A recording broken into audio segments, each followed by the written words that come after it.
just a day before the advance tax deadline ends, the finance minister has made it amply clear that while the tax regime will remain non-adversarial and extremely fair, taxes must be paid on time and there will be no two ways about it. Mrinalini Krishna is here with more details from inside North Block. Mrinalini, good to have you on the show. Should tax defaulters beware? The noose seems to be tightening.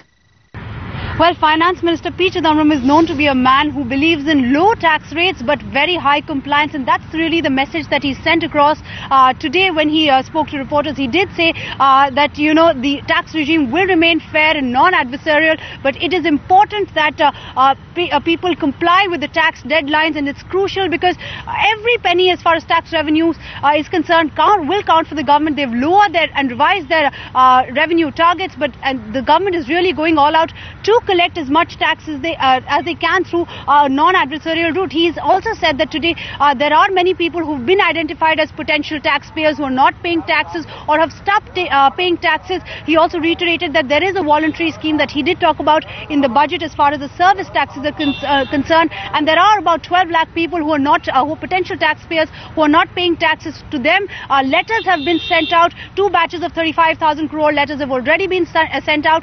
One batch today. So clearly he is emphasizing that all people should be paying taxes, and it's crucial because it comes just a day before the advance tax deadline.